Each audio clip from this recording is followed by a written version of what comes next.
زکوٰۃ کس پر فرض ہے؟ ہاں، سوال ہوا کہ زکوٰۃ کس پر فرض ہے؟ تو زکوٰۃ جو ہے وہ آزاد بالغ مسلمان پر، چاہے مرد ہو کہ عورت ہو، آزاد ہو۔ اب تو آج کل سب آزاد ہیں، آپ لوگ سوچ رہے ہیں کہ میں تو آزاد نہیں ہوں، ماں باپ کے کنٹرول میں نہیں، بلکہ آزاد۔ وہ پہلے جو غلام چلتے تھے اب تو ختم ہو گئی دنیا میں غلامی۔ آزاد ہو، بالغ ہو، نابالغ پر زکوٰۃ فرض نہیں ہے، اور نصاب اتنا مال ہو۔ اب نصاب کیا ہے؟ چاندی کا نصاب ہے 52.5 تولہ چاندی، یعنی 612 گرام چاندی جس کے پاس ہے وہ مالک نصاب ہے۔ اور سونے کی نصاب ہے 7.5 تولہ، یعنی 87.5 گرام سونا جس کے پاس ہے وہ مالک نصاب ہے۔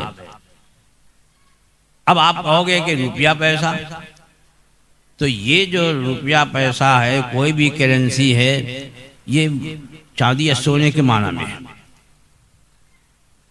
کہ اتنا سونا جمع کیا جاتا ہے بینک میں، ریزرو بینک میں، تب اتنی کرنسی چھاپنے کی اجازت ہوتی ہے۔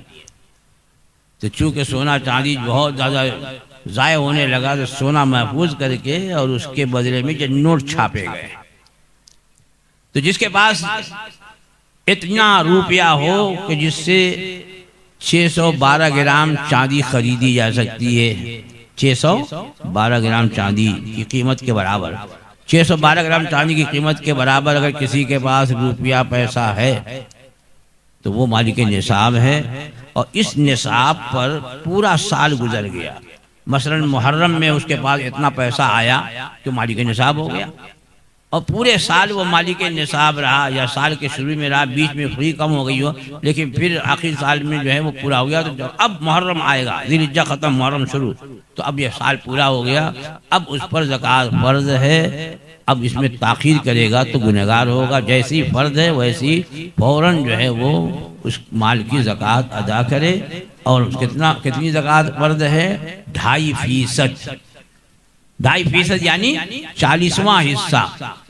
آپ کہو گے یہ تو اور مشکل کر دیا، 40واں حصہ مطلب یہ ہے کہ 100 روپیے میں 2.5 روپیہ، 1000 روپیے میں 25 روپیہ، 1 لاکھ میں 2.5 ہزار روپیہ جو ہے وہ زکوٰۃ ہوگی۔